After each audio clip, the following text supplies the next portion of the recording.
ৰাজ্য চৰকাৰৰ প্ৰতিনিধি হিচাপে অসম চৰকাৰৰ সাংস্কৃতিক মন্ত্ৰী শ্ৰী বিমল বৰা ডাঙৰীয়া পেৰিছত অৱস্থিত ইউনেস্কোৰ মুখ্য কাৰ্যালয়ৰ পৰা 13 জানুৱাৰী 2025 তাৰিখে ইউনেস্কোৰ প্ৰমাণপত্ৰ বিশ্ব সাংস্কৃতিক ঐতিহ্যৰে চৰাইদেউ মৈদাম তাক আনুষ্ঠানিকভাৱে সংগ্ৰহ কৰে আৰু এই স্বীকৃতিৰ যিখন মূল প্ৰমাণপত্ৰ আমি অসমে আনুষ্ঠানিকভাৱে লাভ কৰিবলৈ সক্ষম হম। এই আনুষ্ঠানিক পত্ৰখন বা আনুষ্ঠানিক প্ৰমাণপত্ৰখন অসম চৰকাৰে উপযুক্তভাৱে সংৰক্ষণ কৰিব। চৰাইদেউ মৈদামতো পৰিব্ৰাজকসকলে ইয়াৰ ওপৰত দৃষ্টি নিক্ষেপ কৰিব পাৰিব আৰু অসম সচিবালয়টো আমি ইয়াক সংৰক্ষিত কৰিম। মই পুনৰ এবাৰ চৰাইদেউ মৈদামক বিশ্ব ঐতিহ্য ক্ষেত্ৰলৈ লৈ যোৱাৰ বাবে অসম চৰকাৰৰ বিষয়া কৰ্মচাৰী সকলোৰে যি নিৰবিচ্ছিন্ন সাধনা আছিল 3টা বছৰৰ আজিৰ দিনটোত পুনৰ এবাৰ সকলোকে মই কৃতজ্ঞতা জনাইছো। ৰাজহ বিভাগৰ দুটা অতিকে গুৰুত্বপূৰ্ণ সংস্কাৰ আজি আমি বাস্তৱত ৰূপায়ণ কৰিবলৈ সক্ষম হৈছো। আপোনালোকে সকলোৱে জানে যে আমাৰ যিকোনো সম্পত্তিৰ লেনদেন কৰিলে আমি এখন ডিড বনাব লাগে।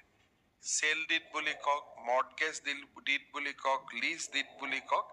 সাধাৰণতে এই ডিড শব্দটো আমি শুনি থাকো কাৰণ এই ডিডখনে পঞ্জীয়ন কৰাৰ পিছত ই যিকোনো এটা ট্ৰানজেকশ্যন বা বিনিময়ক চৰকাৰী ৰূপ পায় বা পঞ্জীয়ন হয় আৰু তাৰ পিছতে লেনদেন সম্পূৰ্ণ হয়। কিন্তু যোৱা কেইদিনমানত আমি দেখা পাইছো যে আমাৰ মেনুৱেল ব্যৱস্থা থকা বাবে পুৰণা বহীৰ পৰা পাত ছিঙি দিয়া, পুৰণা বহীৰ ওপৰত নাম অংকন কৰা, বিভিন্ন ধৰণৰ খেলিমেলি আমি আমাৰ পঞ্জীয়কসকলৰ কাৰ্যালয়ত আমি দেখা পাইছিলো। বিশেষকৈ গুৱাহাটী মহানগৰীত মাটি বাৰীক লৈ এনে বহুবোৰ সমস্যা আমাৰ সন্মুখত নিত্য নৈমিত্তিকভাৱে আহি পৰে আৰু বহু সময়ত দলিল হেৰাই যোৱা বুলি কোৱাৰ পিছত যদি প্ৰথম সেল হৈছিল, দ্বিতীয় সেল হৈছিল, তৃতীয় সেল হৈছিল, চতুৰ্থ সেল হৈছিল, যদি দ্বিতীয় সেলৰ ডিডখন হেৰাই যায় তেতিয়াহ'লে প্ৰথম আৰু তৃতীয় মানুহজনে যদি লগ লাগি লয় আৰু কয় যে মই দ্বিতীয়জনক সেল কৰাই নাছিলো, তেতিয়া প্ৰথম আৰু তৃতীয়জনৰ সেলটোৱেই প্ৰথম সেল ধৰণে দেখা যাব। এই গোটেইবোৰ অসুবিধাৰ প্ৰতি লক্ষ্য ৰাখি আমি NGDRS পোৰ্টেলত এটা ব্যৱস্থা কৰিছিলো যে আমি ইয়াতে বহি বিভিন্ন ধৰণৰ ডিড আমি নিজে বনাব পাৰিম বা উকিলসকলেও বনাই দিব পাৰিব, আমি নিজেও বনাব পাৰিম। ডিডখন ইয়াৰ জৰিয়তে আমি চৰকাৰী কাৰ্যালয়লৈ প্ৰেৰণ কৰিব পাৰিম। চৰকাৰী কাৰ্যালয়ে নিৰ্দিষ্ট সময় দিব, সেই সময়ত দুই পক্ষ উপস্থিত থাকিব। ডিডত ডিজিটেল পদ্ধতিৰে স্বাক্ষৰ হ'ব আৰু ডিডখন সদায়ৰ বাবে NGDRS পোৰ্টেলত সংৰক্ষিত হ'ব। ই এটা ভুক্তভোগী, আমি যিসকলে ইয়াৰ ভুক্তভোগী নহয় তেওঁলোকৰ কাৰণে ই বহুত ডাঙৰ এটা কথা নহ'ব পাৰে, বা যিসকল ভুক্তভোগী তেওঁলোকৰ কাৰণে ই এটা বহুত ডাঙৰ সমস্যাৰ সমাধান বুলি ক'ব পাৰি। আজিৰ পৰা অসমত ডিড প্ৰক্ৰিয়া আৰু ডিডৰ সৈতে জড়িত ইলেক্ট্ৰনিক পঞ্জীয়ন ব্যৱস্থা আৰম্ভ হ'ব, এটা স্থায়ী ৰেকৰ্ড নিৰ্মাণ হ'ব। দ্বিতীয়তে আপোনালোকে জানে যে সময়ে সময়ে অসম চৰকাৰে ৰাজহ সংক্ৰান্তীয় গোচৰবিলাক নিষ্পত্তি কৰিবৰ কাৰণে আমি ৰাজহ আদালতৰ ব্যৱস্থা ৰাখিছো। কিন্তু ৰাজহ আদালতৰ গোটেই ব্যৱস্থাটো মেনুৱেল আছিলে। এতিয়া আমি গোটেই ৰাজহ আদালতৰ গোচৰখিনি আমি এটা পোৰ্টেলৰ জৰিয়তে মেনেজ কৰিম। আমি গোচৰ নিজেই পঞ্জীয়ন কৰিব পাৰিম ঘৰত বহি, নিজেই ঘৰত বহি ৰাজহ আদালতৰ ডেট আমি গম পাম আৰু যিয়ে আমাৰ সিদ্ধান্ত নহওক কিয় সিদ্ধান্তটো এই পৰ্টেলতে স্থায়ীভাৱে সংৰক্ষিত হ'ব। তাৰমানে ৰাজহ আদালতৰ end to end from the time of registration of the case and up to the judgment delivery এই গোটেই ব্যৱস্থাটোক ৰেভিনিউ কোৰ্ট কেছ মেনেজমেণ্ট ছিষ্টেমৰ জৰিয়তে আমি ইয়াত এক প্ৰকাৰ ক'ব গ'লে আমি স্থায়ীভাৱে ইয়াক ৰাখি থোৱাৰ ব্যৱস্থা কৰিম। সেই ৰেভিনিউ কোৰ্ট মেনেজমেণ্ট ছিষ্টেমটো আমি যোৱা 3.5 বছৰত কৰি অহা ৰাজহ বিভাগৰ যি সংস্কাৰ সেই সংস্কাৰত ই এক গুৰুত্বপূৰ্ণ ভূমিকা গ্ৰহণ কৰিব। আমি আশা কৰোঁ যে ইয়াৰ ফলত ৰাজহ আদালতত মানুহ বেছিকৈ আহিব, পঞ্জীয়ন বাঢ়িব আৰু গোটেই ৰেকৰ্ডটো আমি স্থায়ীভাৱে ৰাখিব পাৰিম আৰু গোটেই ডেট কেতিয়া পাব, সময় কেতিয়া পাব, কোৰ্ট কেতিয়া যাব লাগিব, গোটেই বস্তুটো সিস্টেম জেনাৰেটেড হ'ব, অটোমেটিক হ'ব। গতিকে মানুহে আৰু খা খবৰ লৈ থাকিবৰ বাবে প্ৰয়োজন নহ'ব। ই চৰকাৰখনক ৰাইজৰ বহু ওচৰলৈকে ওচৰ চপাই লৈ যাব। মই ৰাজহ বিভাগৰ মন্ত্ৰী কেশৱ মহন্ত ডাঙৰীয়া আৰু ৰাজহ বিভাগৰ বিষয়া কৰ্মচাৰীসকলক এই দুইটা সংস্কাৰৰ বাবে বহুত বহুত ধন্যবাদ আৰু অভিনন্দন জনাইছোঁ। আজি আমাৰ অনুষ্ঠানৰ এক মূল লক্ষ্য আছিলে মুখ্যমন্ত্ৰীৰ আত্মনিৰ্ভৰ অভিযান।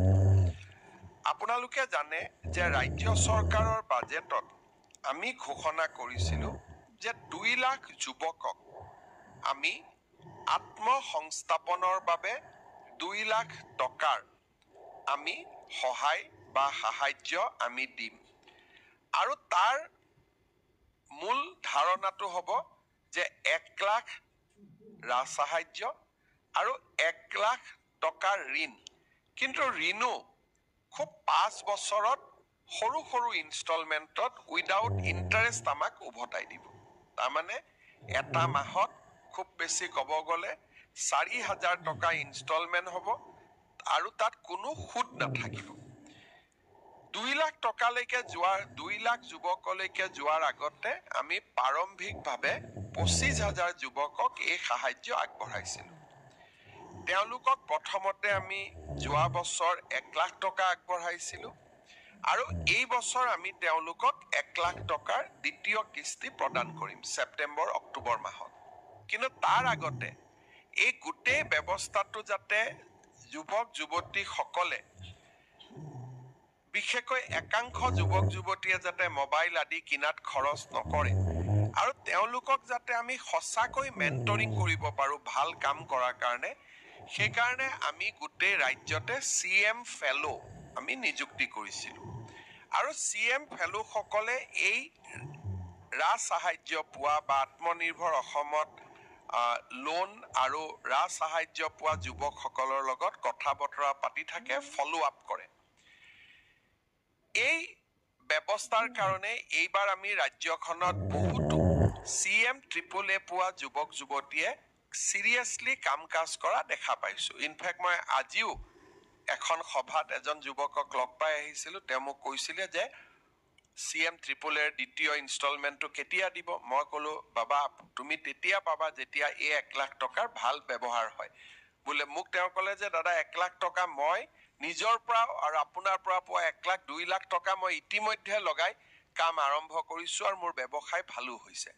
গতিকে ই এটা খুব ভাল এখন আঁচনিত পৰিণত হৈছে আৰু এতিয়া আমি বেংকসমূহৰ লগতো কথা পাতিছোঁ যে এই 2 লাখ টকা চিড কেপিটেল পোৱা যুৱক যুৱতীসকলক আমি কেনেকৈ তেওঁলোকক আগুৱাই লৈ গৈ প্ৰধানমন্ত্ৰী মুদ্ৰা আঁচনিৰ সৈতে জড়িত কৰিব পাৰোঁ।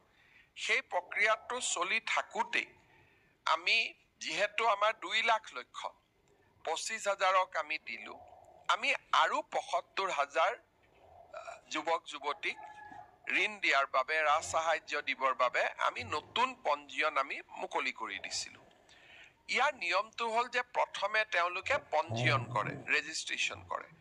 72,000 ঋণৰ বা লোনৰ বা সাহায্যৰ বিপৰীতে প্ৰায় 1.5 লাখ যুৱক যুৱতীয়ে এইবাৰ নিজৰ নাম পঞ্জীয়ন কৰিছে। একজেক্ট যদি সংখ্যাটো আমি ক'ব যাওঁ 1,22,000 ৬২,০০০ যুৱকে এই আঁচনিখনত পঞ্জীয়ন কৰিছে আৰু এই পঞ্জীয়ন আমি ২০২৪ চনৰ ১৮ অক্টোবৰৰ পৰা ১৮ নৱেম্বৰলৈকে লৈছিলোঁ। এতিয়া কথাটো হ'ল যে এই ১,৬২,০০০ আবেদনকাৰীয়ে প্ৰথম পঞ্জীয়ন কৰিলে। পঞ্জীয়নৰ পিছত কি কাম কৰিব, তেওঁলোকৰ প্ৰজেক্ট কি, এই গোটেই কথা জনাই তেওঁলোকে ৰেজিষ্ট্ৰেশ্যন কৰিব লাগে। আজি আমি এই ৰেজিষ্ট্ৰেশ্যন পৰ্টেলটো মুকলি কৰি দিছোঁ আৰু ই এমাহৰ বাবে খোলা থাকিব। এই এমাহৰ ভিতৰত ১,৬২,০০০ যুৱক যুৱতী যোনে পঞ্জীয়ন কৰিছিল তেওঁলোকে আবেদন কৰিব লাগিব। আবেদনত অলপ ডিটেইলছ লাগিব আৰু আবেদন কৰাৰ পিছতেই আমি তেওঁলোকৰ ইণ্টাৰভিউ আৰম্ভ কৰিব পাৰিম। ১,৬২,০০০ৰ ভিতৰত ৭৫,০০০ যুৱক যুৱতীক আমি নিৰ্বাচিত কৰিম। তাৰমানে 2:1 দুজনৰ বিপৰীতে এজনে ঋণ পাব। আজি আমি পৰ্টেলটো মুকলি কৰি দিলোঁ। সকলোৱে ইতিমধ্যে পঞ্জীয়ন কৰিছে। তেওঁলোকলৈকে আজি আমাৰ ইলেক্ট্ৰনিকেলি মেছেজো আমি তেওঁলোকক পঠাই দিম, গোটেই ১,৬২,০০০ জনক, যে পঞ্জীয়নৰ পৰ্টেল মুকলি কৰা হ'ল, পঞ্জীয়ন হ'ল, এতিয়া এপ্লিকেশ্যনৰ পৰ্টেল মুকলি কৰা হ'ল।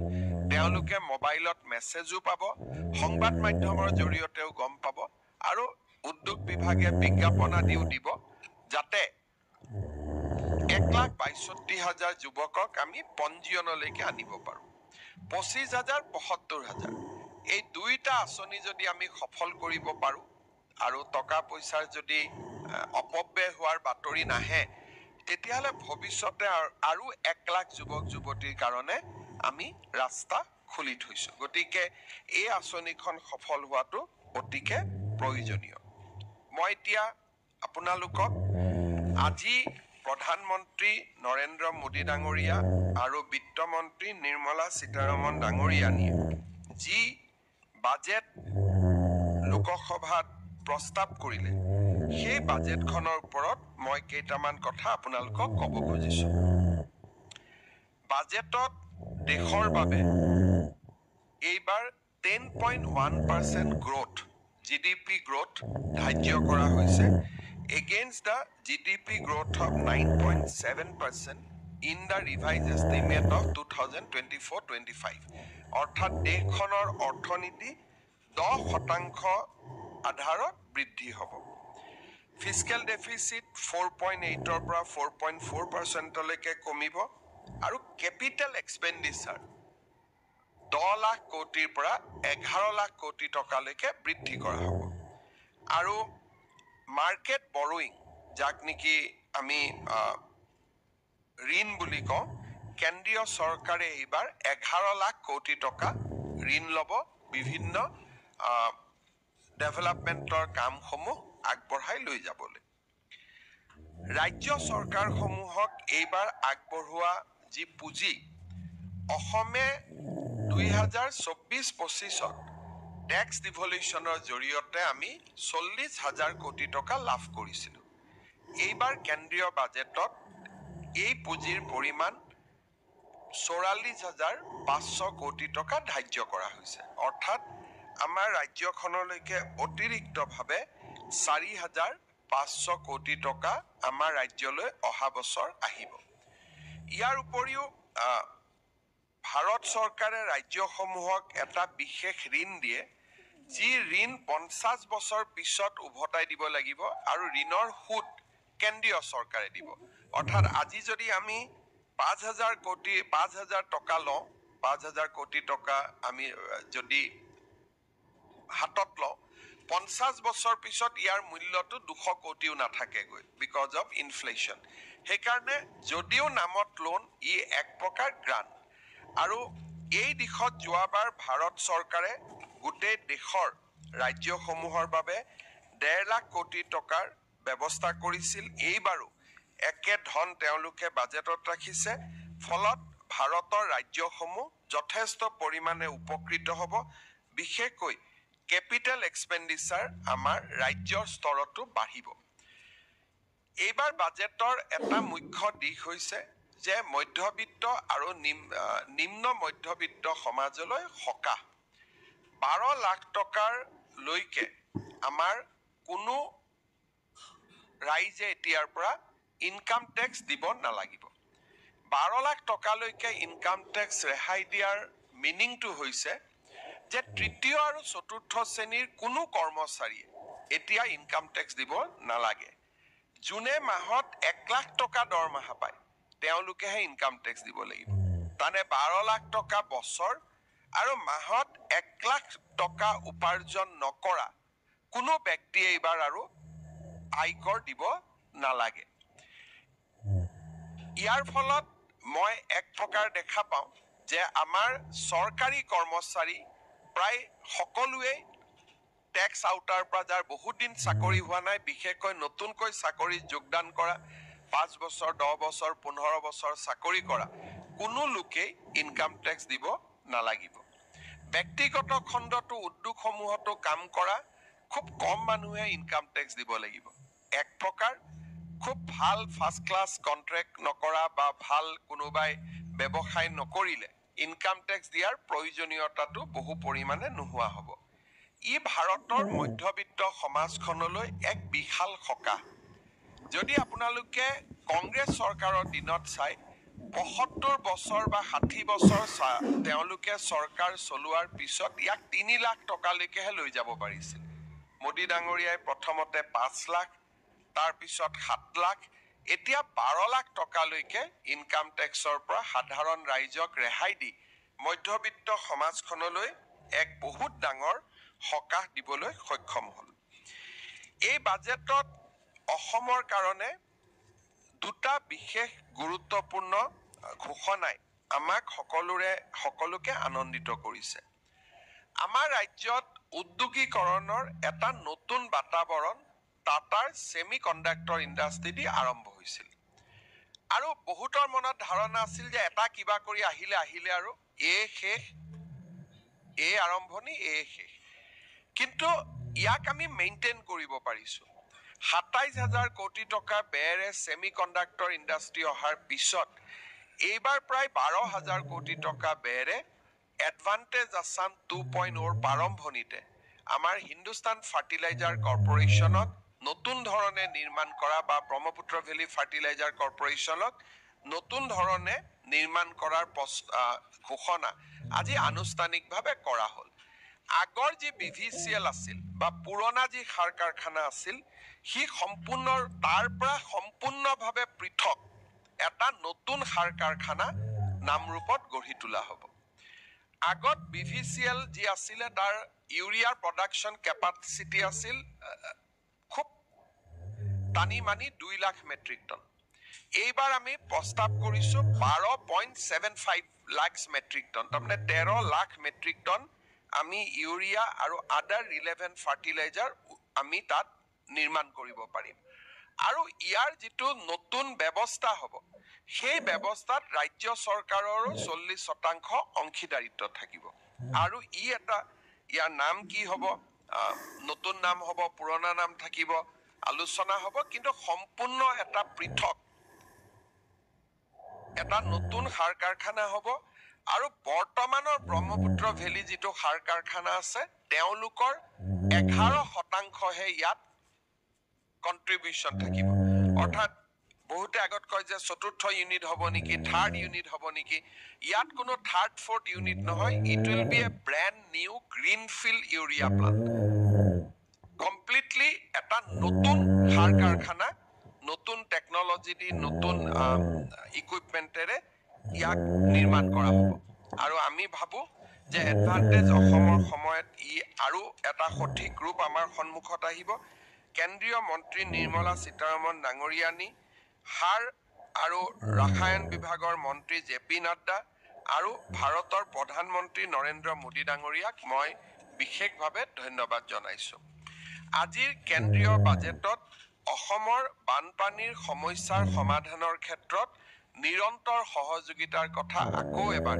কেন্দ্ৰীয় বিত্তমন্ত্ৰী ডাঙৰীয়ানীয়ে উল্লেখ কৰিছে মই তেখেতক ইয়াৰ বাবে ধন্যবাদ জনাইছো ইয়াৰ উপৰিও বহুবোৰ ঘোষণা আছে যেনে 50 টুৰিষ্ট ডেষ্টিনেশ্যন আৰবান টাউন প্লেনিঙৰ ওপৰত যি চ্যালেঞ্জ পদ্ধতিৰে তেওঁলোকে পুঁজি যোগানৰ কথা কৈছে এই গোটেইবোৰত ইতিমধ্যে অসম বহুখিনি আগবাঢ়ি আছে আৰু আজিৰ বাজেটত কেন্দ্ৰীয় চৰকাৰে আগবঢ়োৱা state support for state for infrastructure বহুদিনৰ পৰা জল জীৱন মিছনৰ ঠিকাদাৰসকলে টকা পোৱা নাই যি কথা আছিলে জল জীৱন মিছনক আনুষ্ঠানিকভাৱে 2028লৈ সম্প্ৰসাৰণ কৰা সিদ্ধান্ত পাৱাৰ ছেক্টৰ ৰিফৰ্মছত আমাক এডিশ্যনেল বৰোয়িং দিয়াৰ সিদ্ধান্ত 0.5% ৰাজ্য চৰকাৰে আৰু বেছি ঋণ ল'ব পাৰিব যাৰ পৰা আমাৰ ফিস্কেল স্পেচ বাঢ়িব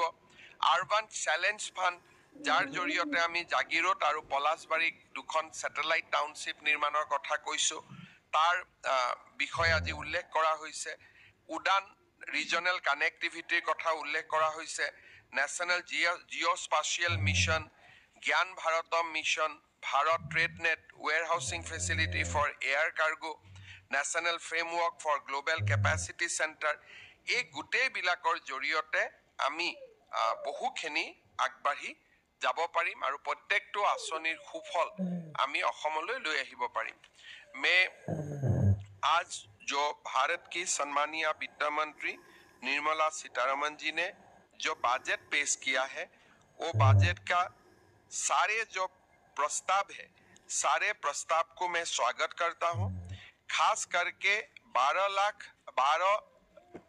लाख रुपया तक जिसका सालाना इनकम होते हैं सारे लोगों को इनकम टैक्स का स्लैब से बाहर करके मध्यम वर्ग और निम्न मध्यम वर्ग को काफी बड़ा relief central finance minister Shrimati Nirmala Sitharaman ji ने दिए हैं मैं इसका कारण फाइनेंस मिनिस्टर जी को बहुत बहुत धन्यवाद देता हूं निर्मला जी को बहुत बहुत धन्यवाद देता हूं असम में एक 12,70,000 मेट्रिक टन कैपेसिटी वाले एक फर्टिलाइजर फैक्ट्री निर्माण का बाद बजट में घोषणा किया गया है ये हमारे इंडस्ट्रियलाइजेशन प्रोसेस को बहुत बड़ा ताकत देगा मैं निर्मला जी को ये फर्टिलाइजर प्लान के कारण भी बहुत बहुत धन्यवाद देता हूं साथ में डिवोल्यूशन में जो फंड है इसको 13% इंक्रीज किया गया है कैपिटल के लिए जो हमारे 50 साल का जो जीरो इंटरेस्ट वाला लोन है इसको भी कंटिन्यू करने के लिए भारत सरकार ने निर्णय लिया है पावर सेक्टर रिफॉर्म का अनुसार 0.05% of GSDP additional borrowing state को देने का बात किया है urban challenge fund 1 lakh crore रुपया से निर्माण करने का बात किया गया है जल जीवन मिशन को एक्सटेंड किया गया है एक बहुत ही अच्छा एंड बहुत ही जनहितैषी बजट वित्त मंत्री जी ने प्रस्तुत किया है मैं वित्त मंत्री जी को धन्यवाद देता हूं प्रधानमंत्री नरेंद्र मोदी जी को धन्यवाद देता हूं कि असम का इंडस्ट्रियलाइजेशन के लिए प्रधानमंत्री जी ने जो बहुत बड़ा कदम उठाया पहले सेमीकंडक्टर का बाद यूरिया प्लांट लगता है जो हम सपना में भी हमारे ये सब नहीं होते थे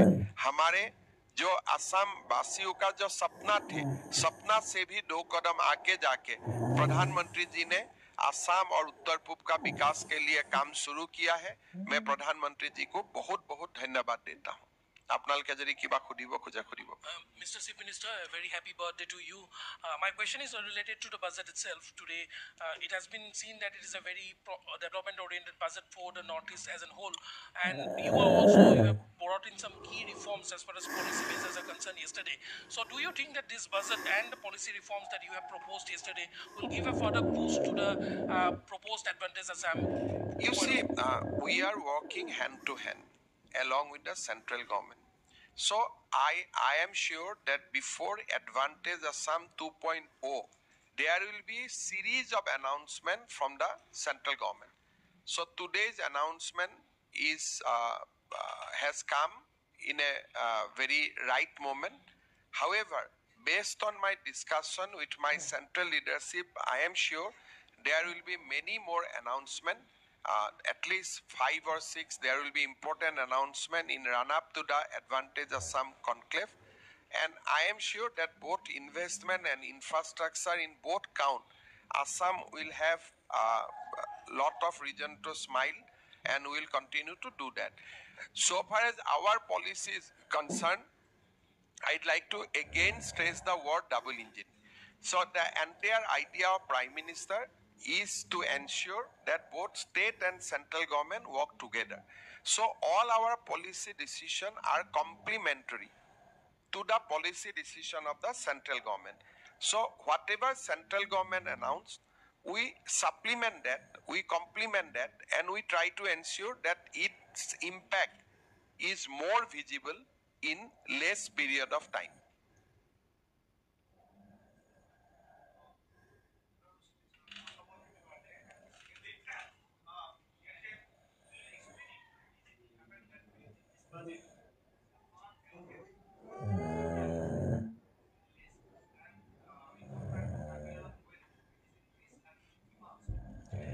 You see, central government doesn't allocate any budget to BTR, Karbi Anglong, and Dima Hassan. The budget is allocated by the state government. So, state government, before deciding the budgets, we invite BTR, Karbi Anglong, Dima Hassan, everybody for a discussion. And then we allocate budgets. But for hill area, as construction of road building is very challenging, so obviously we allocate more money to hills council, or we give more money to hill area, because the cost of construction in plains and hills are different. So if you can construct 1 kilometer road with 1 crore in Guwahati, Kamrup, Nalbari, Kokrajhar, you need 1.30 crores in Dima Hassan. So state government always judiciously act, because we need to ensure equitable development in all our council area.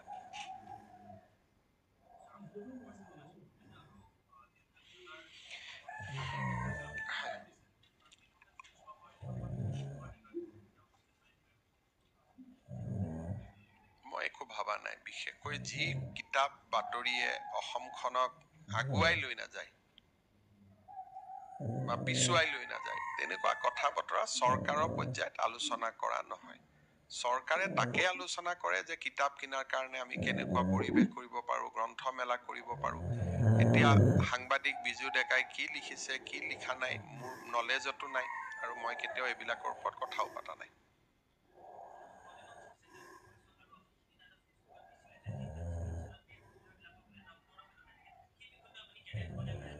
চক, আমি সব কথাটো কৰা সম্ভৱ নহয়, কিন্তু Guwahati medical college আৰু Nalbari medical কলেজত আমি এটা নতুন আঁচনি লৈছোঁ যে প্ৰত্যেক দিনাৰ বেড কভাৰত সেই বাৰটো লিখা ৰাখিব।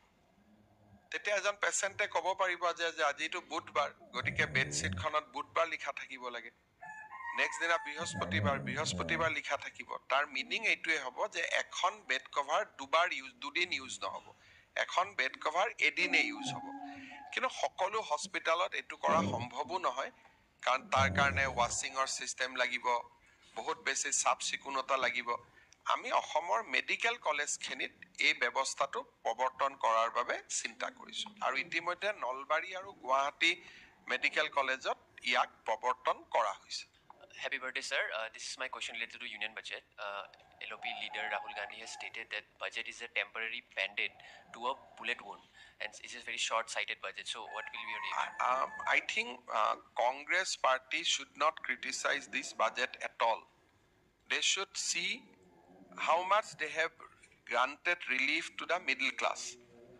Even after ruling our country for 60 years, they could not increase the slab of income tax relief beyond rupees 5 lakhs.